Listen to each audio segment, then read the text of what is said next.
Missy Bauer with B&M Crop Consulting. Today we're in the shop to analyze some of our planter uniformity evaluation studies that we had out. So what these are basically looking at how uniform am I across my planter. So this happens to be a 16-row planter, so we got row 1 down to row 16. Now at the time of emergence, we were going out every 24 hours once initial emergence started, and we were marking plants with a certain flag color as they were coming up, and continued that during the emergence. So we could see that there were some plants that come up a lot later. These are the ones that resulted in these small ears, or even in some cases no ears at all. And then the ones that all came up more together, kind of within that 24-hour window of one another, is where we're getting more of our consistent ear size. But one of the things we're after with this is across the planter itself, uniformity. And as you take a look across here, you can see we have a lot of variation in these rows, even in populations and in the amount of variation in the ear size itself. So this is a lot more variability than what we would like to see. We'll just point out a couple examples here. If we take a look at this row here, you can see that we had 2 with no ears at all, so we just got the tassels laying here for that.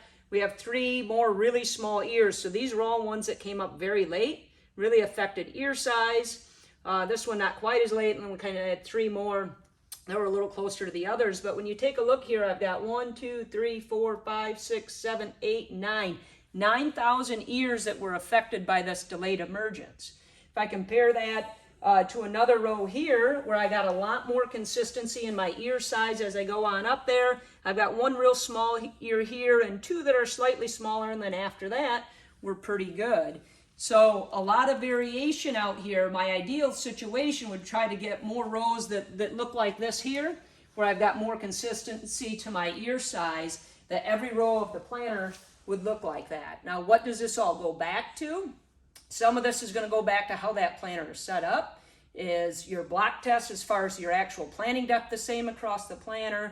Were things getting loose or worn out on certain rows of the planter? So a lot of this will go back to planter setup. So we really recommend going through some of those video series on watching the planter setup and making sure we have everything set right on the shop itself.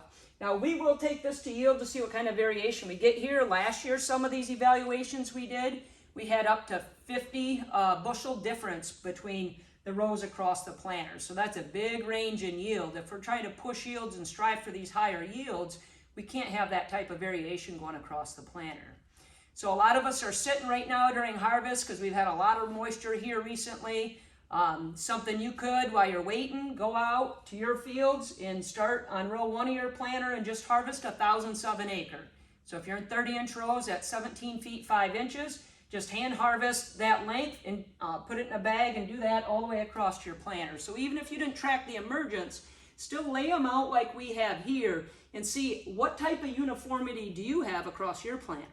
And even if you don't calculate it out and take it to final yields, just lay them out like we have here and look for that variation, or hopefully in your case uniformity, and see what kind of issues you potentially have with your planter.